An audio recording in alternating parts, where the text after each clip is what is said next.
And welcome to the DYNAMO Show. This is episode 39, and I am your host, James Erdt, the chief architect of WOW for a brand called DYNAMO Entrepreneur.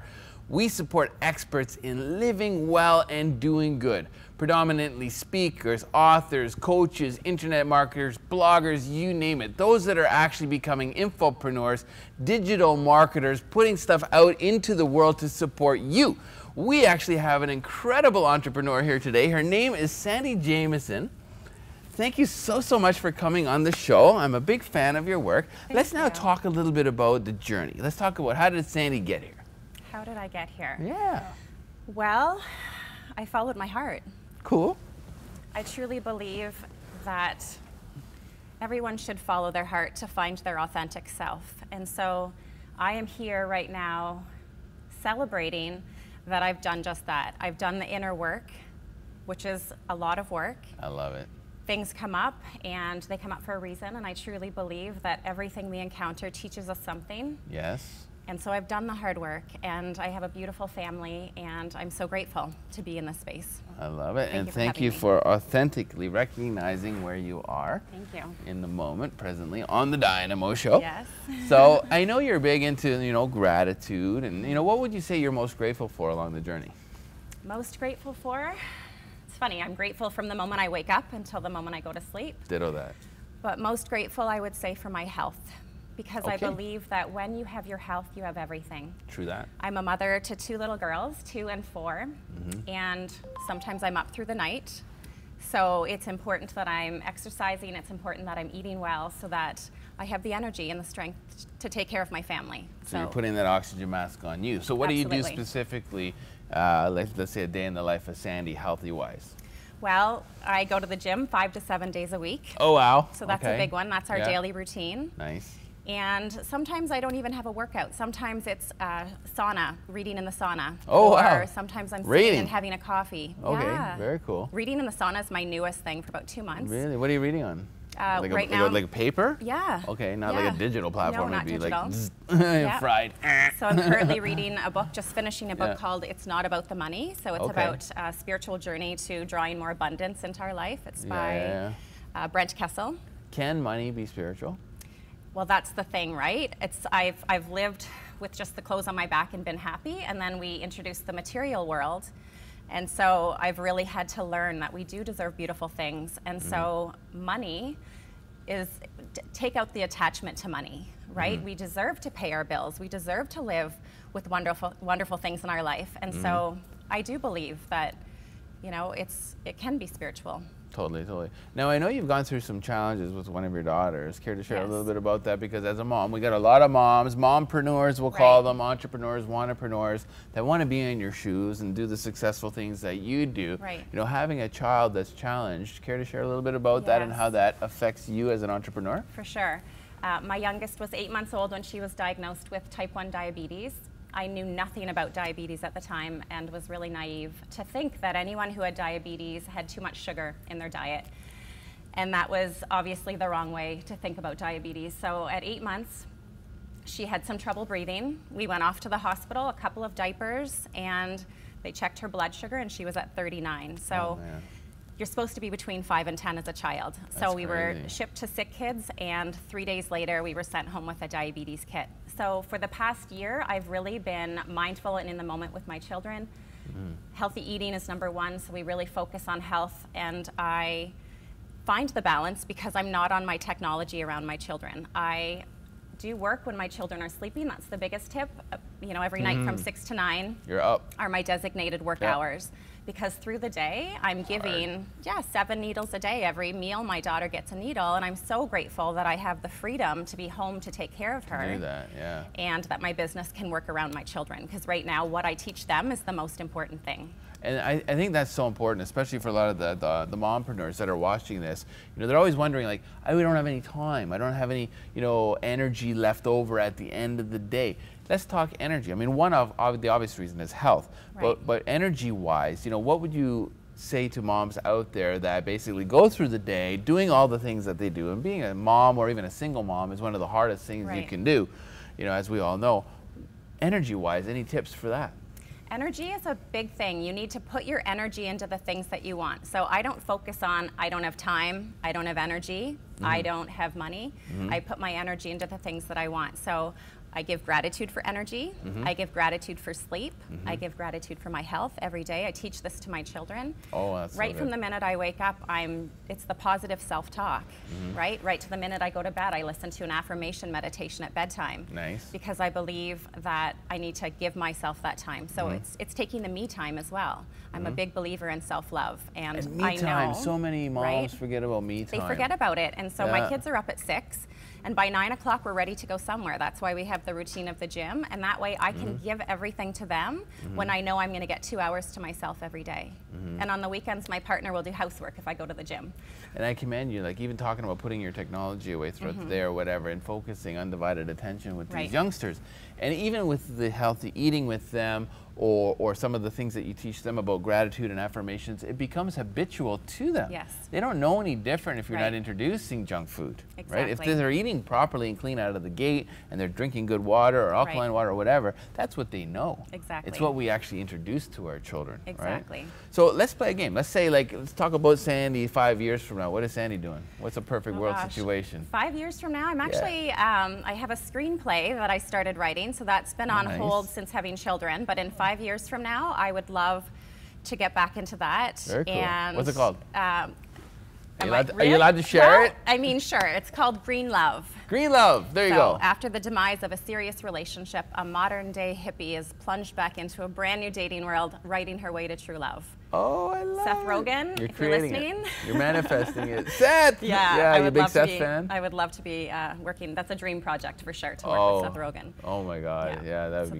crazy. So the red carpet, big 5 years from now. Level it up. I'm a big Now, dreamer. I know you're also a podcaster. Yes. Right? Let's talk about your podcast. Sure. It's called 1010 Zen. Yep. I launched it. Love that name, by the way. Yeah, thank you. I launched it in November of 2016, and it is all about. It's my story, so it's helping listeners find more peace, balance, happiness, health, and love.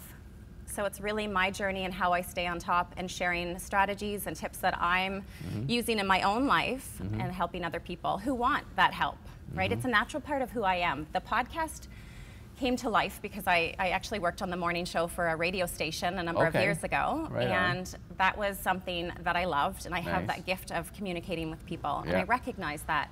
So when you are an entrepreneur and you're searching for... You got that good radio voice, too. Thank you. Right? Thank you. So, you know, when you're searching for what you do authentically or what gift you have to share with people, it just naturally came to life. That's something that I am passionate about.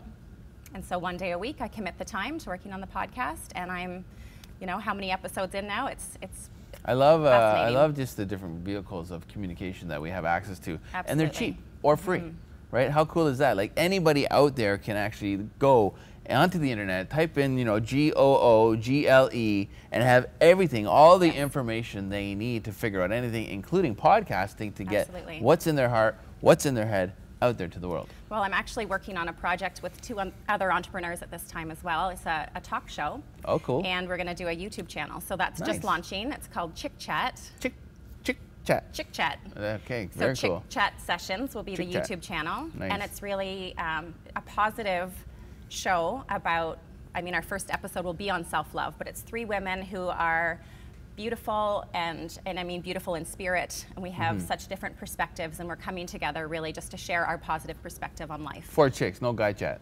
Well, I mean, you're totally welcome. I'd love Pharrell Williams to be like There you go. on my show. And Yeah, what if mean, Seth came? What's that? Seth. Seth, well, yeah, sure, why Yeah, not? why not? Yeah, very good. We'll put a wig on. Yeah, for No, that's Honestly, awesome. it's just about real conversations. Yeah, and so, you know, male or female guests, it doesn't matter. Initially, we're just starting with the three of us, but I see interviews in the future. Goldie Hawn, I would love to interview Oh, as well. nice. Do you know Goldie Hawn's book called 10 Mindful Minutes? That I don't know. It's really just about introducing mindful know. practices to children Okay. and therefore adults. Very cool. And it's really just about being more mindful.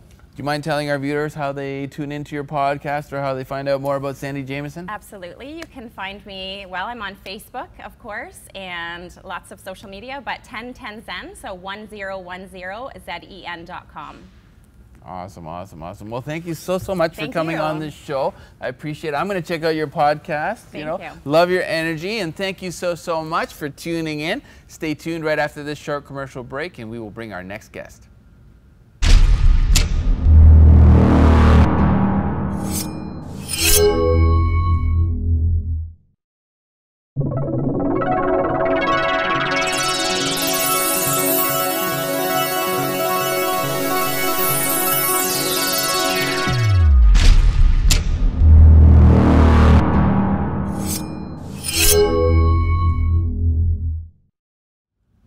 Welcome back to the Dynamo Show. This is episode 39. I am your host, James Erdt, the chief architect of WOW for Dynamo Entrepreneur. And I'm here with a dear friend of mine, Mr. Ahmad-Shah Duranai.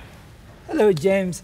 Always a pleasure to see you. Yes, my friend. Good to have you on the show. I'm just watching your success, and you're just taking off, my friend. You know, you're writing books, and you're coaching, and you're doing all kinds of personal development stuff. But I know you came from the architecture industry. Correct? Yes, I did. Yeah. Tell us a little My bit about background. your journey. Well, it was in 2006 that I attended a program called the Passion Test, Oh, and I discovered that is that with Jane Atwood. Atwood, Janet Atwood? Janet Atwood. That's right. That's Chris right. Atwood. Yes. Very good. I discovered that beside architecture, I have other passions also that I would like to have, but they weren't anywhere in my life. Okay. So it was at that time that I started slowly to transition and to bring all those other things also into my life. Yeah. Very good. Very good. Very good. And was there any sort of adversities, or was there any big mountains you needed to climb? Well, in the transition, no. But if I tell you, I was born in a small village, 120 kilometers south of Kabul in Afghanistan. Okay. Okay. But it is about 120 years behind in social development. Okay. Even to this day, Do they have Instagram stories? they don't have any. They don't even have running water in the houses. my, Even okay. now, Yeah, yeah, they don't yeah. have electricity. Wow. So, and it's a tribal area, and life is very rough there. Yeah. Yeah. And I grew up in a family, like my father was a tribal elder and leader. Okay. And to reach to that level, you have to be very tough Of course. and dominant. Yes. So I grew up to be very shy and timid. Oh, interesting. And that was the biggest challenge Did you I guys had. get was- along? Did you clash? Yes, or? so in order to make him, proud of myself, I excelled in academics Okay, I see. I Yes. see. I see. Over there or over here? over there. And that's Okay. how I got a scholarship to go to the American University of Beirut. Yes. And then I managed to come here based on my qualifications. Do you go home? Do you visit ever? I haven't been for quite some time there. I know there's but some challenges over there currently. I and follow the events every. I know you follow them yes, closely, yeah, and you know yeah. they're lucky to have somebody like you sharing what you share. So Well, I commend you for the work that you do. Thank You you know, very care to much. share a little bit about that? Well, what I do is I'm a community activist here also. Yes. But I have close connection with a large group of people in Afghanistan Yes. who use what I have produced in terms of the programs, TV clips Yep. that are on YouTube. YouTube, that's right. In our own language, Okay. as well as the posts that I put on Facebook, and there Yeah. are people who follow them all the time. And currently I'm working on a project to have 51-hour TV programs to be broadcast from the national TV in Afghanistan. Oh, wow. The- a lot of shows. Yes, that it's for A 1 whole year. series, like a Yeah, series. whole Yeah, series yeah, for 1 year. What is the series called? The series is called The Secrets of Success, Oh, good. and it will be in one of the Afghan national languages. That's great. Yeah. That's great. When is So, that launching? Coming Coming up we have next put year? a proposal to the Yeah, national yeah. TV, Very but good. the things are moving very slowly in It takes that time. part of It the takes world. time, It takes doesn't time. it? Yeah, yes, yeah, yeah. Now, I mean, moving from architect or architecture to Yeah. coaching, it's such a different, world. This has like very finite rules, Yes. and this is kind of rule less, right? So we're kind of like expanding this world. Yes. Now, as a coach, what would you say if you were to share with, some of our viewers 3 nuggets of wisdom if other people wanted to get into coaching? Well, if they want to get to coaching, one of the things they have to realize is that they have to be able to manage their own egos.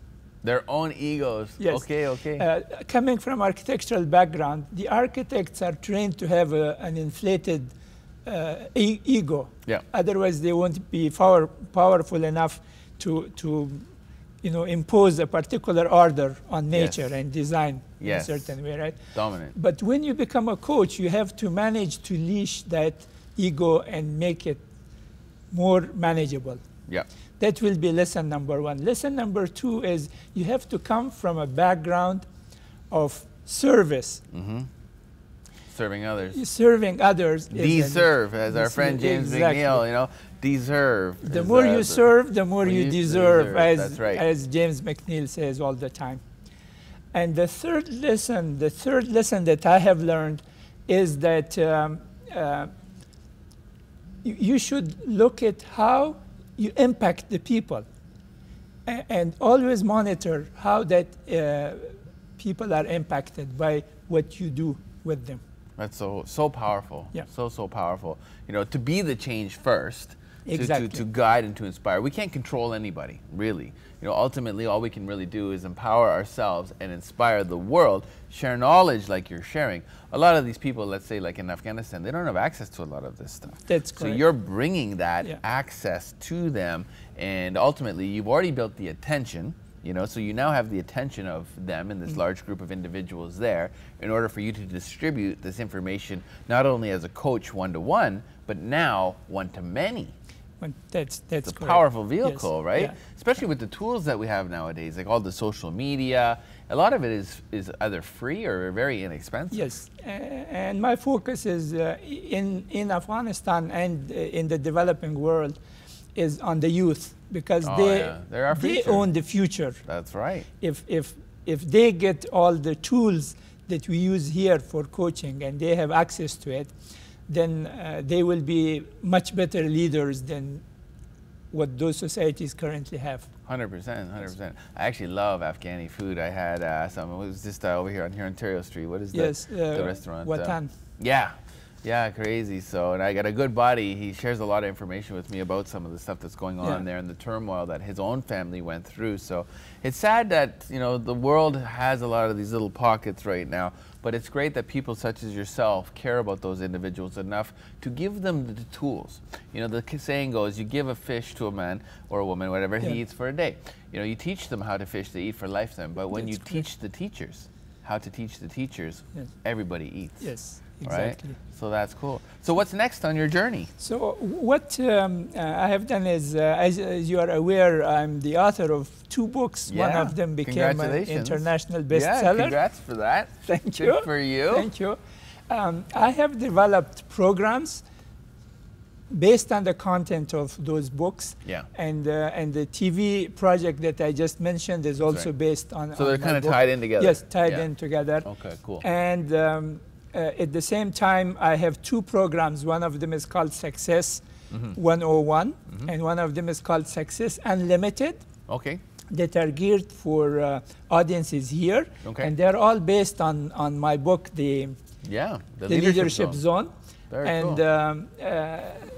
yes. Yeah, so the Leadership Zone by Ahmad Duranai. Very good. Yeah, Lessons from the front lines. Yes, these are the front lines of personal development. Very cool. Thank you very much. So what I learned was when I was doing the transition that actually there are invisible barriers that our parents and our society, our churches, schools, they create around us like a fortress to prevent from any harm. Yeah. But once we grow up, that fortress becomes a prison. I was going to say that, sometimes a prison. It becomes a prison. In our mind. Right? Exactly. So my book is focused on determining what those barriers are and how to crash through them. And then once you are outside, what routine you have to follow so that you don't slide back. Coping mechanisms. And 30 seconds on your other book? The other book is I'm the co-author of. It's Peeking Behind the Scenes, A Deliberate Path to Success.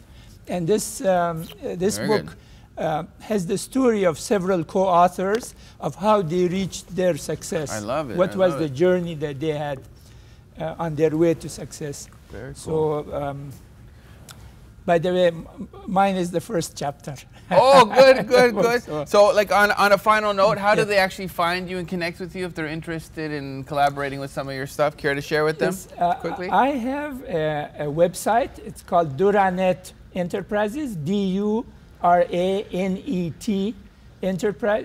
Duranai.ca actually is the website. The company that I have is Duranai Enterprises. In the website, we have information about our programs. And there is a special program, by the way, that I am a business partner with our friend James McNeil. I love it's it. called Verbal Aikido, Good stuff. which is communication science, advanced communication science that tell people to communicate honestly, openly, respectfully, directly, with calm confidence and safe strength. And you've done that today. Ahmad Duranai, this is the Dynamo Show. I am James Erdt. We'll be back right after this short commercial break.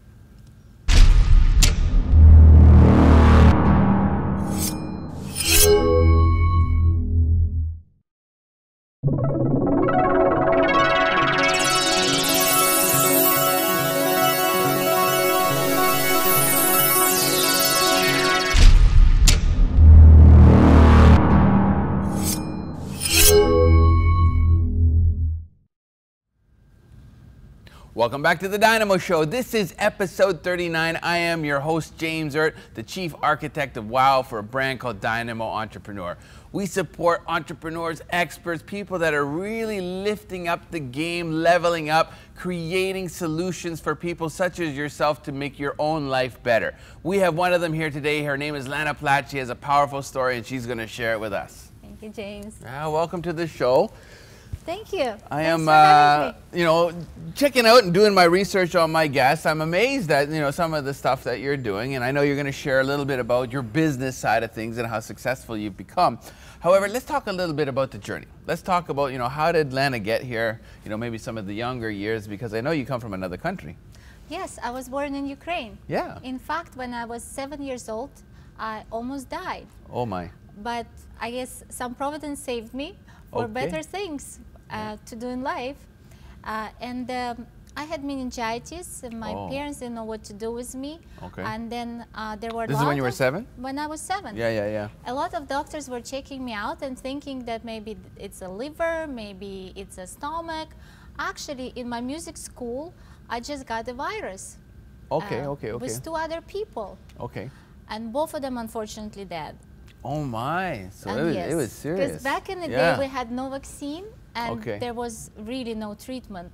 Whether you survive or not, it was in a gut hand. Divine intervention. Yes. So you went to music school?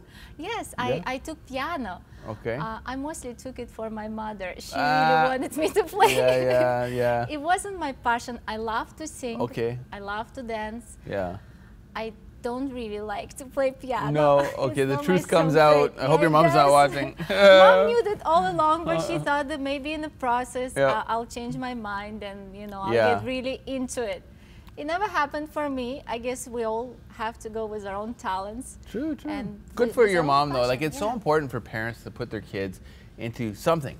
You know, it's Yes, hard to know it what is. they're going to love. You know, I have four It's children very myself, difficult. two-step. 4 children? Yeah, two Wow, step you children. are And then busy, two that came from my entrepreneur. body, right? Wow. But putting them into sports or music, or one loves like drama classes, Yes. you know, that kind of stuff to keep them energetically engaged and on the proper straight and narrow path. We're trying to give them our best, Yeah. and what they take from it, you know, it's what they actually will take from it. It's ultimately up to Yes. them, right? I don't regret spending time playing music because I got introduced to some great people, Musicians. Yeah. and I think it served me well. Yeah. I think it helped me later on to learn some languages because Of course. later I had to learn Languages, so you know a couple? languages. Yes, I had to learn Polish Okay. and German Okay. as I lived in Sprichst those Deutsch? countries. Yeah, Danke. yeah, good, Ein good. bisschen. And I also had to learn English when I came to Canada. That's right. So the music ear really helped me because I was able to kind of hear the words and Yeah. repeat them without knowing what it means, but at least people. So you had no idea what you were Yeah. saying, but you Yeah. looked good. What was the hardest language to learn? I think for me, if you were to ask me in school, it was English. Okay. English. A lot of was- rules. Yeah, it was a foreign language in Yeah. school. We got introduced to it around grade 4, Mm-hmm. and I never knew, because I lived in a closed country back then, it was Soviet Union. Mm-hmm. I never knew that I ever gonna be able to use this language, so I didn't pay much attention to it. If Mm-hmm. anyone back then told me that one day I will speak fluent English, read and write in this language, I would have laughed. Really? because It was that it was- foreign. It was, Yeah. that foreign. I never heard it on the news. I No. never heard it in a movie. Oh, wow. I never heard This it in is my fictitious city. language It was just that, like a you know, half or sign more of the world language speaks. that you would never require in your life. Oh, wow. All of a sudden, I had to learn it, Yeah. and I thought it was extremely difficult. But then I find out when you are young Mm-hmm. and when you expose yourself to people, you kind of learn quickly, and you know, just like. I think my mom helped me a lot with music, honestly. yeah. So you never know what you're gonna Yeah. get from your Yeah. experiences. Well, she was part of the journey. Yes, she did what yes. she could, you know, Yes, and yes. guiding you.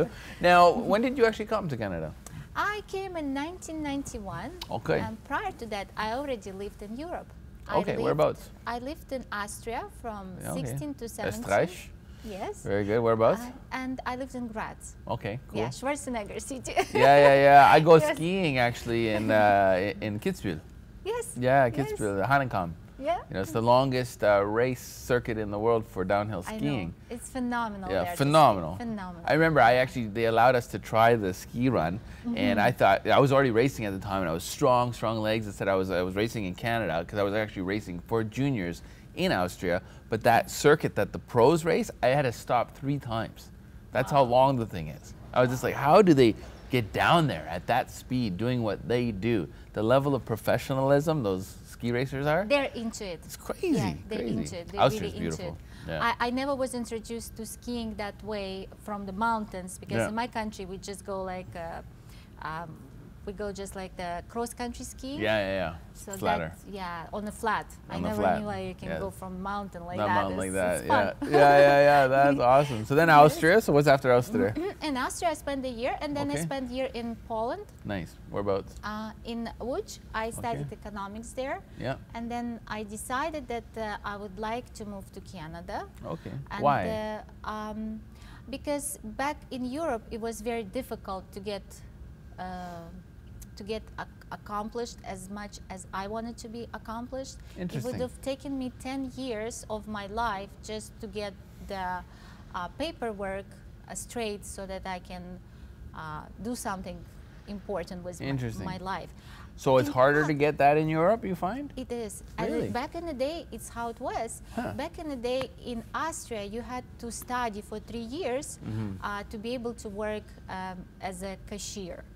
Okay. Here we can't find them. Like Yeah, we just dime a like dozen, can't find right? them. Like if you Yeah, if you it's can like breathe commonplace. common, like yeah. But Yeah.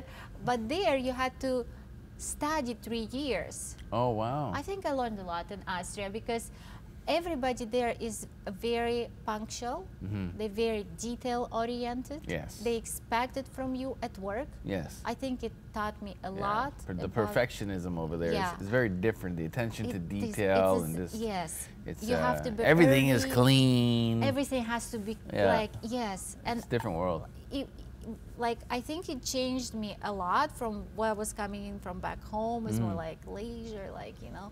I find over there too, like a lot of the people that I talk to from Europe, they talk more about apprenticeships versus like practical knowledge. Yes. Getting what you need academically, then going straight into practical, getting what you need academically, and then doing more academics and theoretically knowing, but not having the ability to apply it.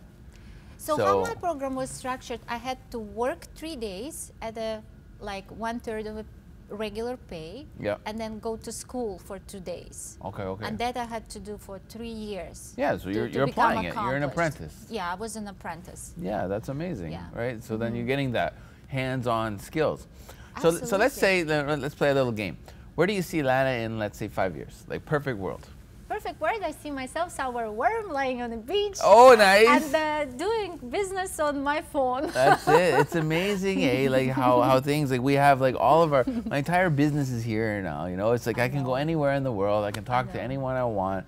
It's amazing how we communicate nowadays. I mean, we're really on a global playing field, aren't we? Yes. So who inspires Lana? Who would you say are the top 3 individuals that inspire you to do what you do? Arnold Schwarzenegger. Arnold Schwarzenegger. Yes.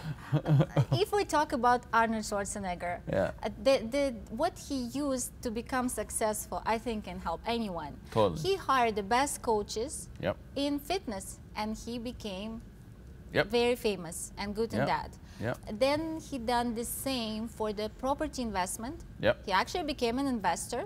Started making money that way by hiring great coaches. And then he hired great coaches for the political career.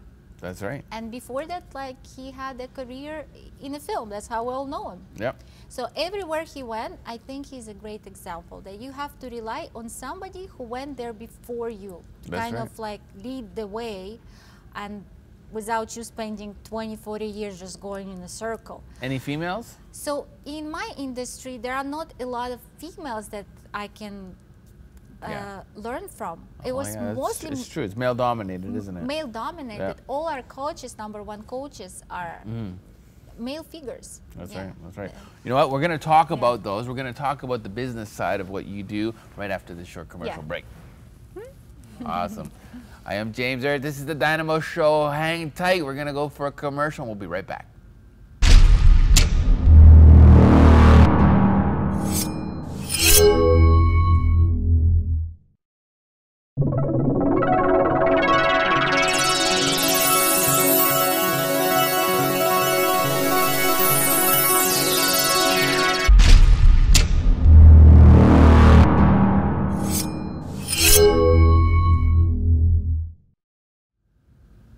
Welcome back to the Dynamo Show. This is episode 39. I'm having a jam session with Lana Plat.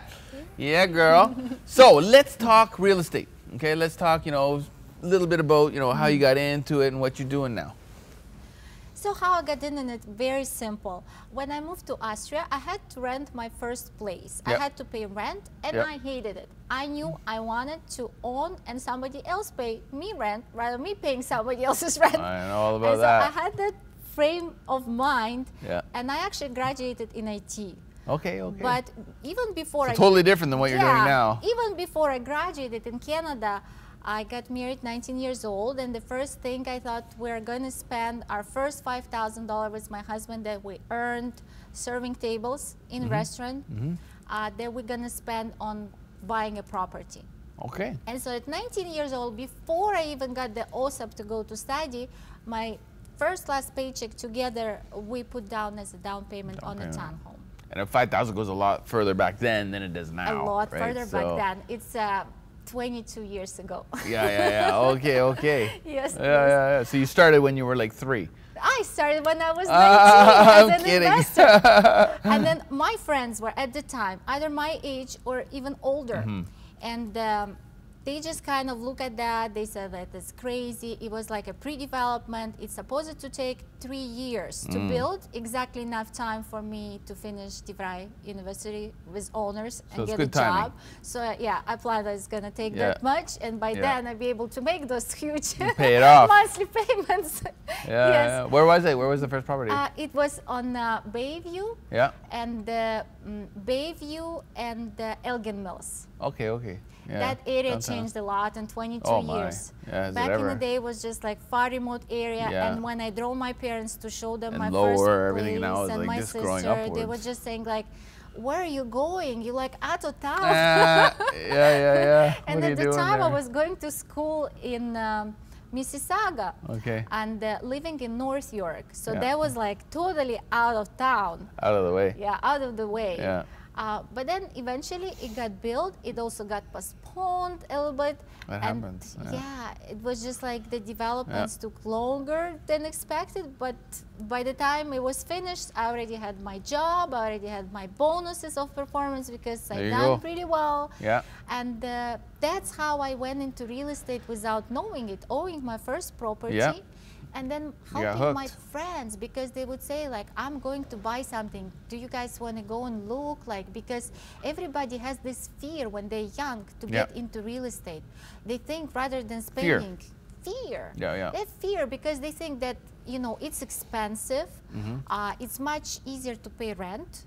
And they can get something like the boat or maybe a vacation, so they can have this fear, what if the job isn't stable? That's right. And things like that. So it was that fear break factor for my friends at first, because they had fear, but when we went together, because I already had a property, they didn't feel so much fear, so they went ahead. You led the way. Yeah. You guided them, right? It's how it happened. And then you took the professional step, you know, then you got more into it big time, obviously, right? So I did what was next? investments with other professionals at first. I got really comfortable. At some point, I had my daughter. Yeah. And I decided I'm not going to work 9-to-5 job anymore. Yeah. Even though at the time, 15 years ago, my salary was $120,000, which was decent. Yeah. And I was afraid to leave that salary. Yeah. But kind of like when I had my daughter, I wanted more time home. Of course, you want to spend it with your kids. Yeah, and I wanted something that I can call my own. So I got fired, actually, because it was September 11. I was on maternity, and a month later, our company, Tricom, shut down its operation in Canada. So I got fired, and that was a perfect Was that a good thing or a bad thing? It was the greatest thing that happened to me, because divine intervention. I was just like, okay, now I'm free. That's it. Yeah. And it's either I can spend like so much time looking for another job, and probably also getting up to speed with technology that they have in that company. Because like I knew the Java, the C++, the Visual Basic, but there was so much more of it that maybe they require. Or I thought like I'm gonna take another route and just do something that I enjoy doing, helping people. I love it. I love it. With real estate. They always say, you know, there's like that silver lining in the cloud, or, you know, the Chinese symbol for tragedy is actually of two. It's tragedy and opportunity. It is. Tragedy and opportunity. In every tragedy, something happens. You know, like the little schoolhouse that burnt down in the middle of the village in Africa. Everyone's like, oh my, what are we going to do? But what happened is it united the village. Everybody came together. They ended up finding the resources to build a new schoolhouse. Now the kids have a new one. You know what I mean? That's exactly what happened to me. When I was 13, our house burned down. Oh my. Yes. I didn't mean to remind you of that. But after that, I had this great experience living high rise. Oh yeah?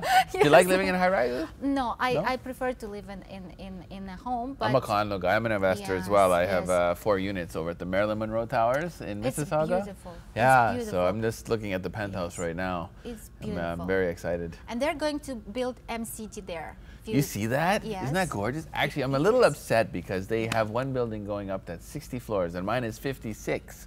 right? So I'm like, I wanted to be the tallest building in town. So. Oh, we can find an But opportunity. it's gorgeous. I'm gorgeous. Maybe you can help me get into the penthouse there. Absolutely, we can find an opportunity there. Yeah, I know the sales office is going to open this week, so I'm pretty excited about it. That's cool. It's coming man. close. Yeah, very good, very good. Where do you see yourself now moving towards? Like, are you going to stick with kind of like, I love that you're supporting people. Like, when you say you're supporting people, you're doing a lot of like the one-on-one, helping like individuals, families, young couples, etc.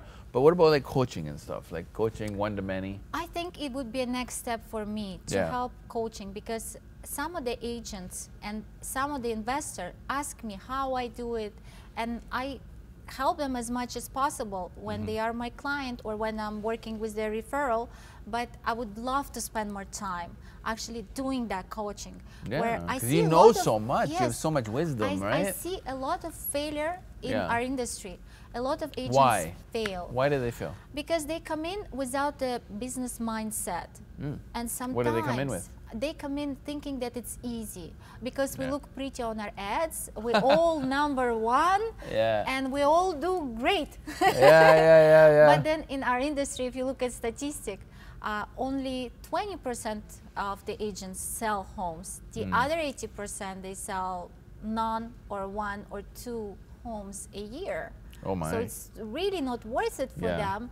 But I guess when they get... And it's harder to get your license now, is it not? Nowadays, they've changed the rules a little bit. Yeah, it's going to be 5 more courses and it's going to be different. I mean, that in itself is a business, right? Like getting people to do all that stuff. They make a lot of money with that. Exactly. And they get a lot of things in a course, what not to do, what's not allowed to do. So how do you help a client when you just learn what not to do and you don't know what to do? You have to learn from someone. And what I did when I joined, I learned from a #1 in the world agent, Craig Proctor. Yeah, nice. So I took the coaching week 1 when I started. I started with his knowledge of over 15 years. It's important to have mentors, you know? It's important. And then I never stopped. I took every other mentor. And you're so successful now, that's awesome. That I was able to right away show good result to my clients because I knew what to do. So let's take a minute, okay? Let's talk to our audience and let's maybe share 3 nuggets of wisdom for people that are looking to get into the real estate game. First, don't be scared. And second, rely on somebody who's been there before you. Interview a couple people, find out what is your strengths. Maybe you have a lot of money, or maybe you have a lot of time, or maybe you have a lot of connection, and find a person who can connect all these dots.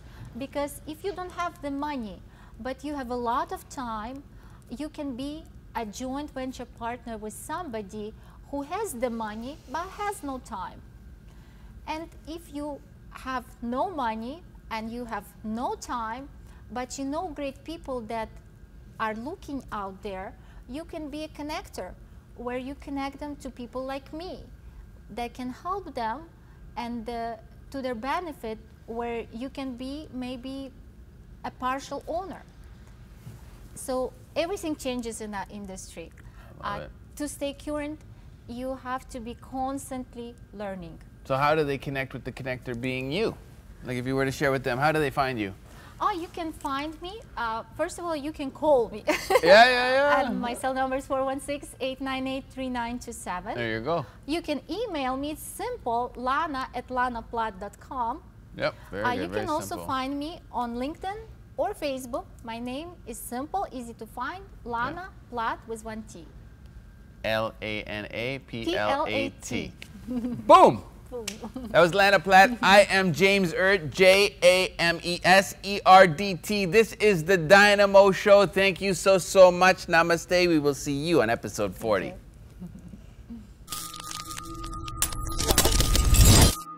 Okay.